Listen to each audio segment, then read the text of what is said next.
Greetings from Berlin. It's been a while. Welcome back to the podcast.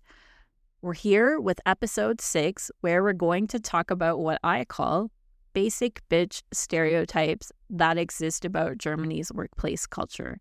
We're throwing out the lazy generalizations and getting into the real nuance of working in Germany. We'll talk about some of the stereotypes, why they're often wrong, and how we can all get better at seeing each other as individuals and not just nationalities. Yes, there are certain universal cultural truths, but to make sweeping generalizations about an entire country and all the people living there isn't cool. I'm Canadian and can tell you, not all Canadians are nice, for example. Experience rush hour in Toronto and you'll feel it firsthand. Before getting into the discussion, let me introduce myself to anyone who might be new here. I'm Cheryl Howard, career coach and founder of the Berlin Life, where we help people move to Germany and find work. Check out our website, theberlinlife.com, where you can find more than 50 guides to living and working in Germany. Information on our career coaching services, including CV reviews and interview prep sessions, links to our monthly community events, our newsletter, and a whole lot more. Okay, let's get into it. Cultural stereotypes. When people talk about working in Germany, the same tired stereotypes pop up again and again.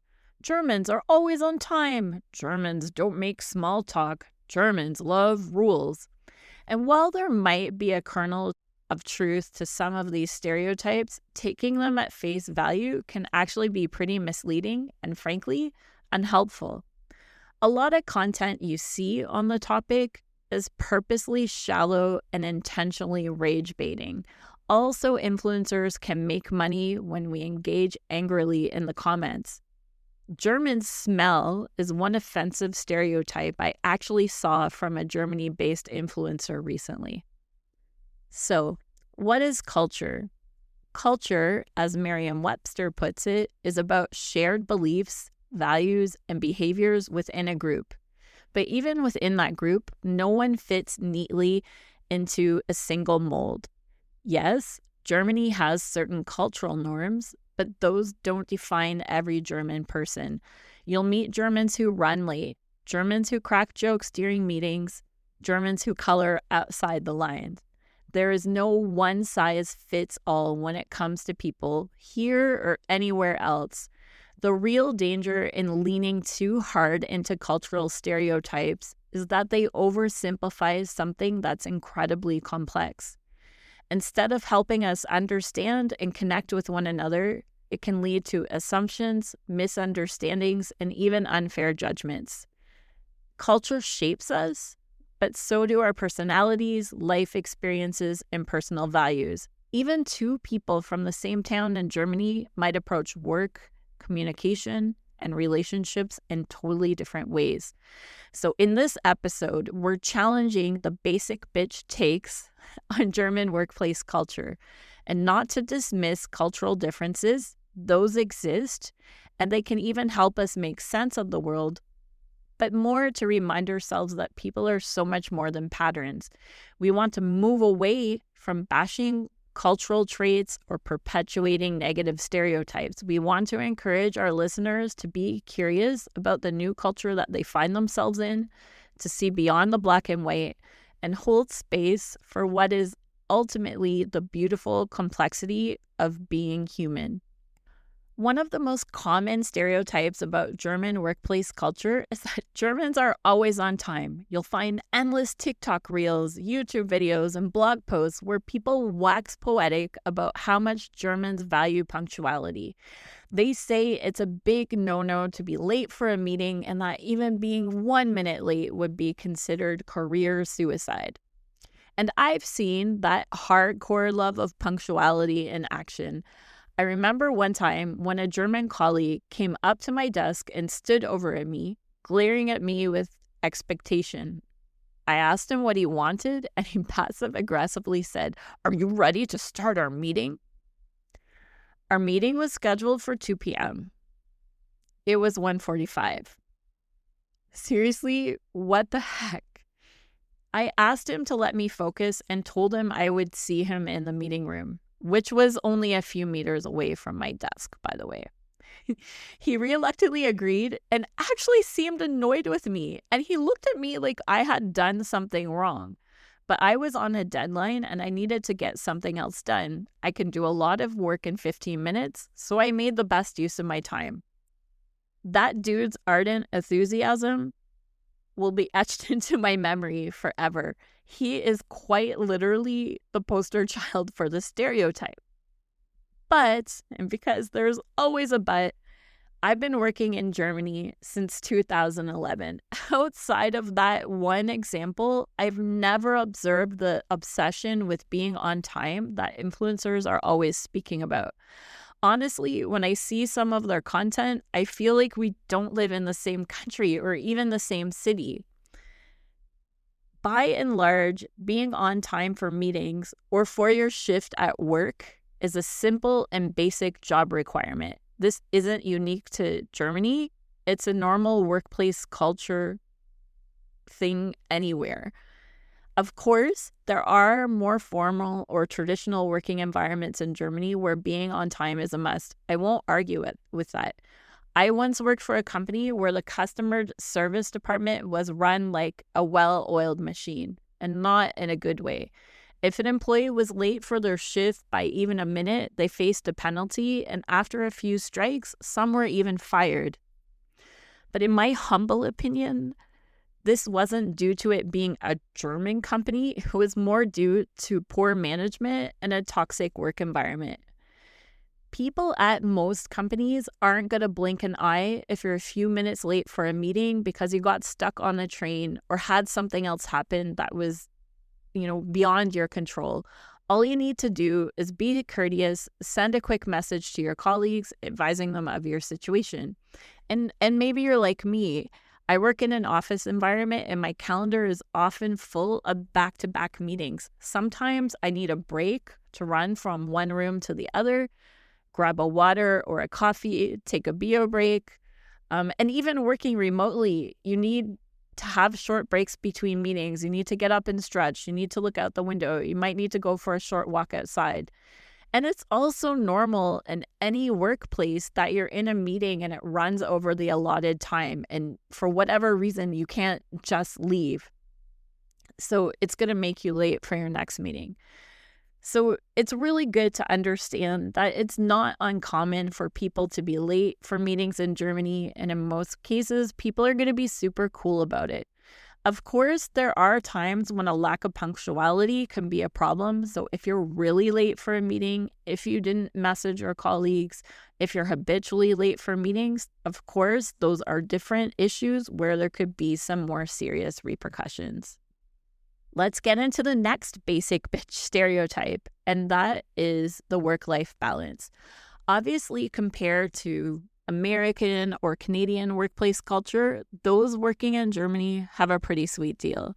The 4 to 6 weeks of annual leave, the ability to take sick days without worry when even you or one of your children are ill, quality healthcare that doesn't cost you an arm and a leg, paid maternity leave, and more. And yes, generally speaking, workers in Germany excel at setting professional boundaries, not making it a habit to work late or on weekends. They are definitely not as gung-ho as some of my previous Canadian workplaces were. I still have PTSD from memories of having to work 24/7 on call without pay, getting kicked out of the office at 3 a.m. by a security guard, and having my phone beep every few minutes late into the night because of ongoing group chats. However, even in Germany, there are plenty of exceptions that go against this prevalent stereotype of work-life balance, including some fairly dramatic examples. There are plenty of industries where workers are exploited to the max. Just do some research into how German farmers treat their seasonal workers brought in from Eastern European countries, or how those working in German slaughterhouses are treated. For some reason that I can't understand, these unethical employers get away with breaking numerous labor laws. We've also seen that Elon Musk tried to import his American style of management to Germany at the Gigafactory in Berlin, as well as their X, formerly Twitter, office in Germany. X staff who weren't laid off formed a works council shortly after Musk came in as the new owner. And Tesla employees to this day report a hugely toxic work environment. Investigations have revealed that Tesla managers have been visiting employees at home to see if they're really sick. They've also been asking people to explain why they've been sick, even requesting very personal details. And this invasion of privacy is exactly why reasons for being sick are anonymized on sick notes that you hand in to your employer. And this practice of anonymization exists to protect employees in Germany from having their health issues used against them. Even worse is that Tesla has been withholding pay for those who've been on extended sick leave. Most of these things are actually against the law, and employees are now taking legal action against the guy who I would love to refer to as an eggplant emoji. While these are rather dark and grim examples, there are also lighter examples. So in the various companies I've worked at in Germany, it's actually not uncommon to see people working late or over the weekends, especially when a team is on a deadline or is fixing an urgent problem. Many times, people are happy to put in the extra time and effort, even if they aren't always compensated. And depending on the workplace, this isn't even always an exception, but a regular occurrence. I think it just depends on how the workers are treated, also maybe how badly the workers are treated, how conservative the company is, who owns the company, how flexible they are, and more. Because for sure, toxic work environments are normal here, which can motivate people to work more than they should for fear of losing their jobs. Healthy workplaces are also common, where employees go the extra mile simply because they love their jobs.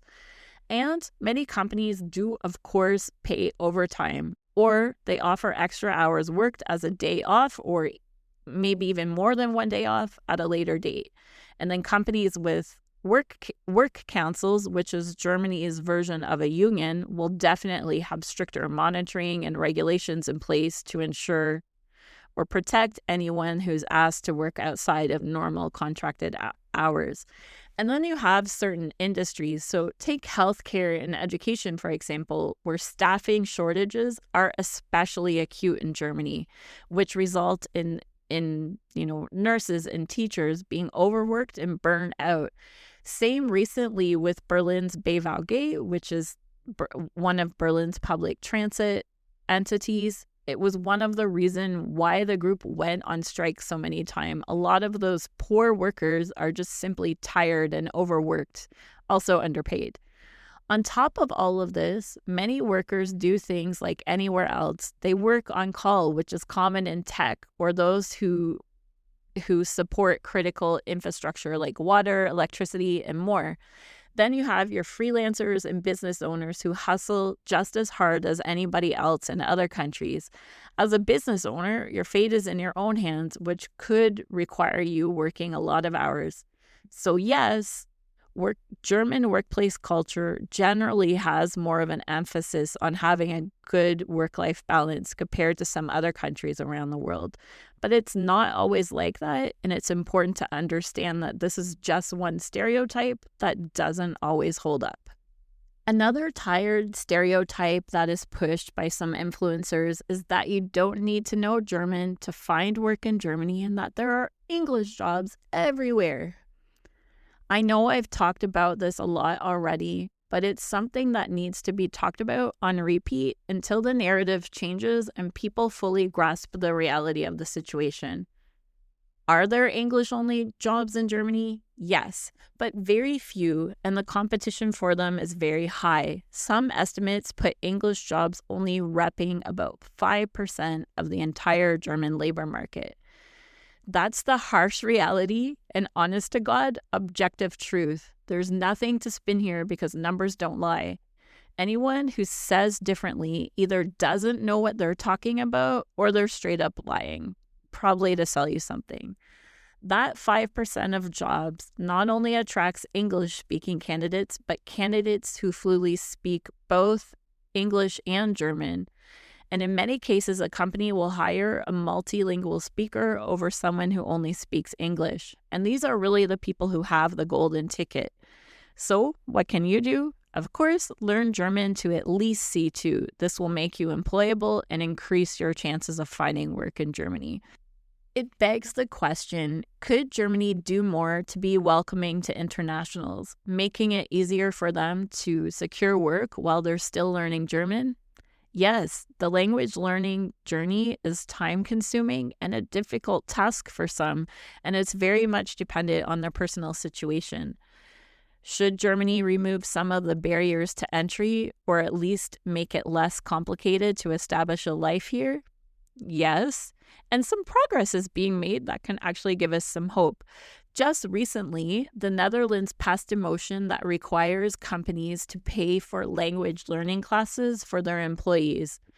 And in Germany, you can see how healthcare recruiting companies are going out of their way to ensure aspiring nurses get language training as part of the deal when they immigrate here. And this is actually a model for how things should be.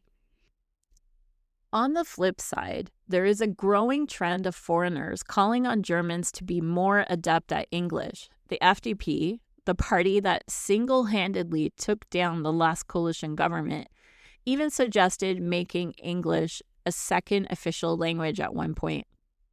I get where people are coming from with these sentiments, but asking an entire nation of people to adapt to others feels like a really big ask, and assuming English is that second language also feels presumptuous.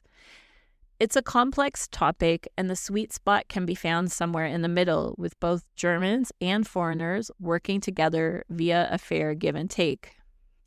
What's glaringly obvious is that it's easy to talk in what I call hopeful hypotheticals. You must also recognize the current constraints in the here and now and how you, as an individual, can move within them. So, what are some of those constraints?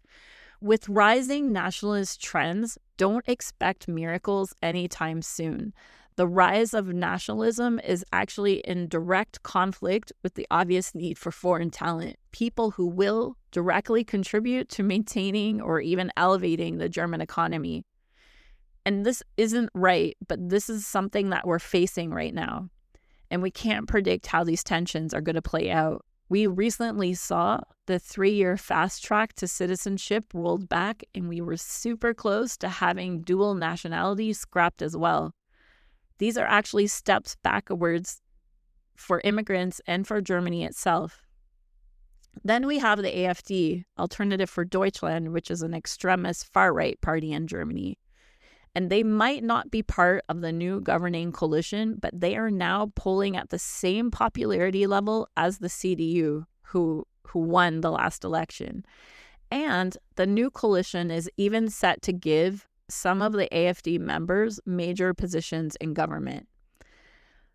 From another standpoint, we're also seeing America pushing their fascist desires onto Europe. They've been interfering with our elections, threatening our democracies, and more. The world is wild, and we need to fight hard to preserve and elevate migrant rights, including making it easier to immigrate and integrate here, but it's going to be an uphill battle in any case. Then we have another constraint. Germany is the country's official language. There's just no getting around it. Not all Germans know English. It's estimated that approximately 50% of the population knows at least some level of English, but fluency varies by generational and geographic differences. So you have to think urban versus rural, east versus west, young versus old, etc. And even within that 56%, only a small subset consider themselves fluent. And we also have to consider other languages aside from English may be much more demanded in the future. All that said, even if we decided to go all in on Germans learning English right now, that type of systemic change will only happen slowly and it will take literal years to really see and feel that positive impact. So right now, most jobs are only available in German, and assuming this as a given constraint, if you want to be successful at finding work in Germany, for the moment, you need German fluency, whether you like it or not.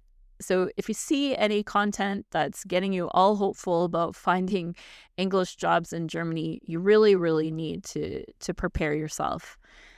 Anyway, bottom line, no one anywhere likes being boxed into stereotypes. So drop any biases you might have about Germans when you move here. I coach international teams for a living, and this is kind of like the crux of what I advise. Expect people to be different from what you're used to, and that things are likely going to be done differently too. Be open-minded as you get to know your colleagues. Take time to observe how things are done. Be curious.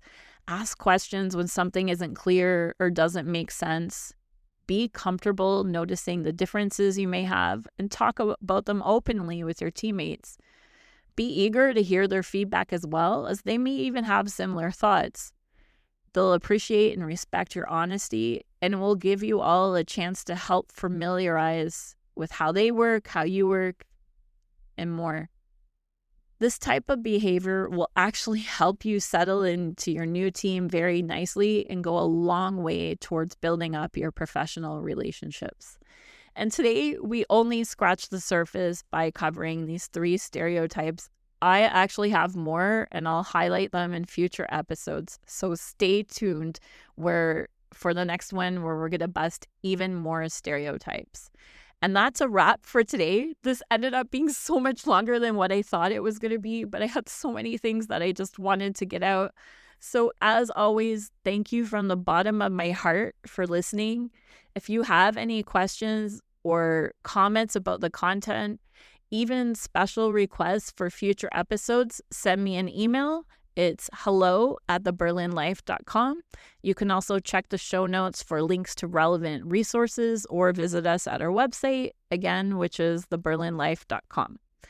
And last but not least, as this podcast is free, I would really love it and welcome your support. So subscribe and rate us on Spotify, YouTube, or Apple Podcasts. Recommend us to a friend, or just share some friendly and appreciative feedback with me directly. Thanks again, and I'll see you in the next one.